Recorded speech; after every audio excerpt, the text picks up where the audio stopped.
Database relation ICT ষষ্ঠ অধ্যায়ে সৃজনশীলের জন্য খুবই গুরুত্বপূর্ণ একটি টপিক। আমরা জানি একটি ডাটাবেজের ভিতরে একাধিক টেবিল থাকতে পারে এবং তাদের মধ্যে যে সম্পর্কটা হয় সেটাই হচ্ছে ডাটাবেস রিলেশন। চলো এই বিষয়টা আমরা বিস্তারিতভাবে দেখে আসি। তোমরা এখানে একটা টেবিল দেখতে পাচ্ছ যেখানে দুইটি রেকর্ড রয়েছে দুজন শিক্ষার্থীর জন্য, এবং এই টেবিলে দুজন শিক্ষার্থীর ফলাফল রয়েছে। অর্থাৎ জামাল যদি তার পরীক্ষার ফলাফল জানতে চায় তাহলে তাকে এই টেবিলের এই রেকর্ডে আসতে হবে। শরীফ যদি তার পরীক্ষার ফলাফল জানতে চায় তাহলে তাকে এই টেবিলের এই রেকর্ডে আসতে হবে। তাহলে কিন্তু আমি বলতেই পারি এই দুটো টেবিলের মধ্যে একটা সম্পর্ক রয়েছে।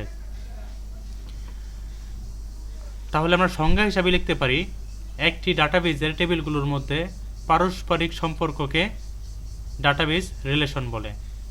এখন একাধিক টেবিল থাকলে যে রিলেশন হয়ে যাবে ব্যাপারটা এমন না।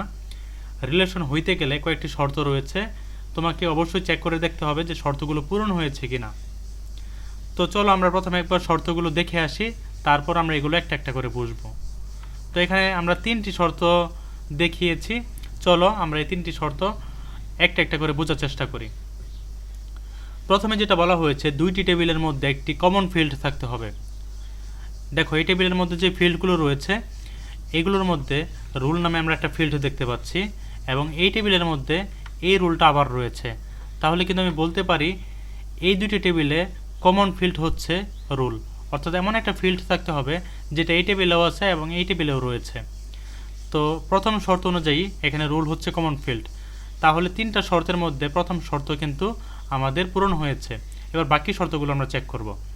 যদি বাকি শর্তগুলো আমরা ফুলফিল পাই তাহলে আমরা বলতে পারবো তাদের মধ্যে রিলেশন রয়েছে।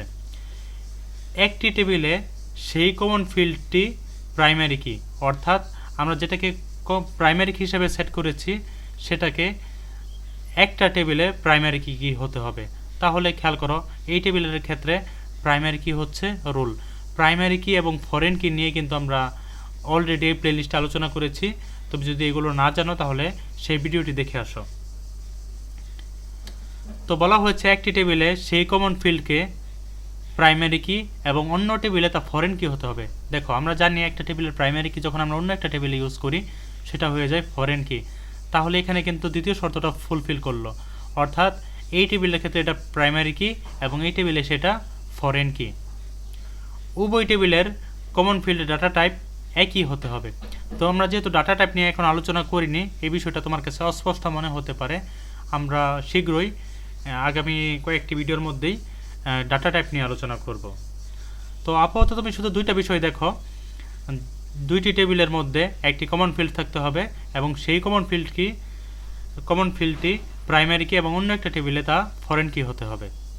তো এই শর্তগুলো যদি মানে তাহলে তাদের মধ্যে সম্পর্ক রয়েছে। যেহেতু এখানে আমরা এই শর্তগুলো পূরণ করা অবস্থায় পেয়েছি তাহলে আমরা বলতে পারি টেবিলগুলোর মধ্যে সম্পর্ক রয়েছে।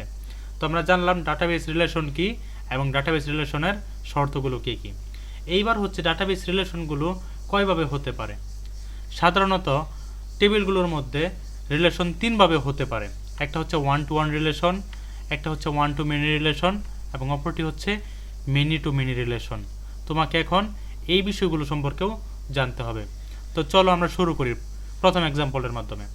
তো এই টেবিলটি খেয়াল করো, এই টেবিলে বেশ কিছু রেকর্ড রয়েছে। আমরা এখানে তিনটি রেকর্ড দেখতে পাচ্ছি এবং এই টেবিলের মধ্যেও আরও তিনটি রেকর্ড রয়েছে। প্রথম যে টেবিলটা রয়েছে এই টেবিলে শিক্ষার্থীদের তথ্য এবং দ্বিতীয় টেবিলে শিক্ষার্থীদের পরীক্ষার ফলাফল রয়েছে। প্রথম যে শিক্ষার্থী সে যদি তার পরীক্ষার ফলাফল জানতে চায় তাহলে কিন্তু তাকে এই টেবিলে আসতে হবে। একইভাবে প্রত্যেকটা শিক্ষার্থীরই কিন্তু এই টেবিলে আসতে হবে। এখন আমরা প্রথমে চেক করে দেখব তাদের মধ্যে টেবিলগুলোর মধ্যে কোনো রিলেশন রয়েছে কিনা। যেহেতু তাদের মধ্যে রুল হচ্ছে কমন ফিল্ড তাহলে আমরা বলতেই পারি তাদের মধ্যে কমন ফিল্ড রয়েছে, এবং এটা যেহেতু এখানে প্রাইমারি কি হিসেবে রয়েছে এবং এটা এখানে ফরেন কি আকারে রয়েছে তাহলে অবশ্যই তাদের মধ্যে সম্পর্ক রয়েছে। এবার আমরা দেখব তাদের মধ্যে কোন ধরনের সম্পর্ক রয়েছে, one to one, one to many নাকি মেনি টু মেনি। তো খেয়াল করে দেখো এই টেবিলের এই রেকর্ডের সাথে একটা সম্পর্ক রয়েছে, কারণ জামাল যদি তার পরীক্ষার ফলাফল জানতে চায় তাহলে তাকে এই রেকর্ডে আসতে হবে।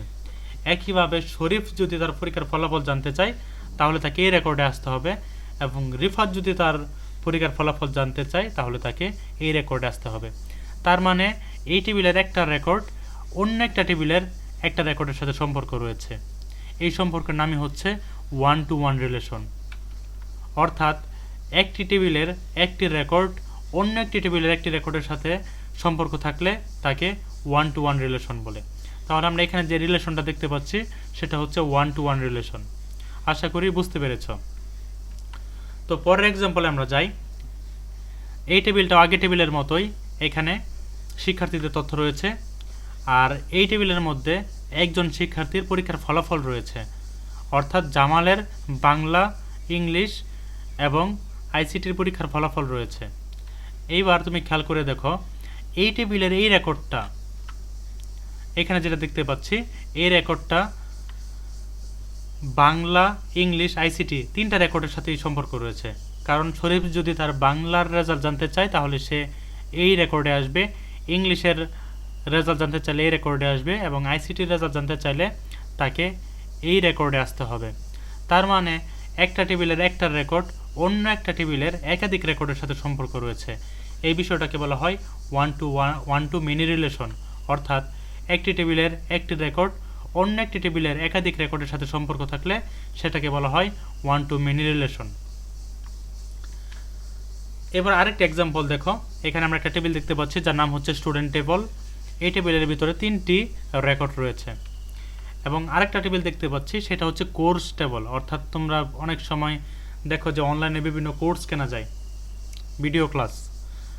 তো দুইটা টেবিলের মধ্যে এমনও হইতে পারে যে স্টুডেন্ট আইডি যার 1, অর্থাৎ এখানে আমরা স্টুডেন্ট আইডি 1, 2, 3 দিয়ে প্রকাশ করেছি।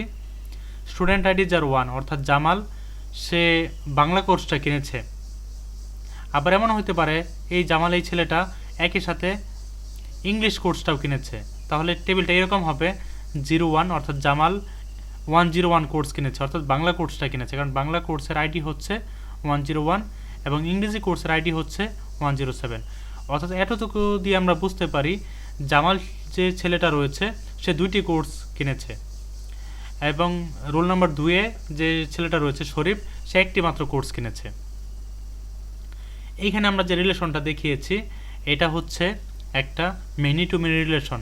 মেনি টু মেনি রিলেশনের মধ্যে একটি তৃতীয় টেবিলের প্রয়োজন পড়ে। এই টেবিলের নাম হচ্ছে জাংশন টেবিল। এখন মেনি টু মেনি রিলেশন বিষয়টি আরেকটু স্পষ্ট করার জন্য এই বিষয়টা খেয়াল করে দেখো। আগে আমরা একটু সংজ্ঞায় যাই। একটি টেবিলের একাধিক রেকর্ড অন্য একটি টেবিলের একাধিক রেকর্ডের সাথে সম্পর্ক থাকলে তাকে মেনি টু মেনি রিলেশন বলে। তো চলো এই বিষয়টা আমরা আরেকটু বুঝে আসি। যেমন এমন হইতেই পারে এখান থেকে একজন শিক্ষার্থী সে কিন্তু একাধিক কোর্স কিনতেই পারে। যেমন এখানে খেয়াল করে দেখো, জামাল যে শিক্ষার্থী রয়েছে সে 2টি কোর্স কিনেছে। আবার এমনও হইতে পারে একটি কোর্সের ভিতরে কিন্তু একজন শিক্ষার্থী থাকবে না, অনেকগুলো শিক্ষার্থী থাকতে পারে। তাহলে খেয়াল করে দেখো এখানে কিন্তু একাধিক সারির সাথে, অর্থাৎ একাধিক রেকর্ডের সাথে একাধিক রেকর্ডের সম্পর্ক রয়েছে, যার কারণে এদের নাম বলা হয়েছে মেনি টু মেনি রিলেশন। এখন একটা বিষয় তোমাকে বলি যাতে সহজে মনে রাখতে পারো। এখানে যে নামগুলো রয়েছে 1-to-1, 1-to-many, many-to-many, 1-many, এই শব্দগুলো কিন্তু হচ্ছে গণনাবাচক শব্দ বা কোয়ান্টিফায়ার। তাহলে 1-to-1 মানে কি? একটা রেকর্ডের সাথে একটা রেকর্ডের সম্পর্ক। 1-to-many মানে হচ্ছে একটা রেকর্ডের সাথে একাধিক রেকর্ডের সম্পর্ক, এবং many-to-many মানে হচ্ছে একাধিক রেকর্ডের সাথে একাধিক রেকর্ডের সম্পর্ক। তো এইগুলো হচ্ছে ডাটাবেস রিলেশন। তোমাদের এইগুলো থেকে অনেক প্রশ্ন আছে সৃজনশীলের ক্ষেত্রে, এগুলো আশা করি তোমরা বুঝতে পেরেছ।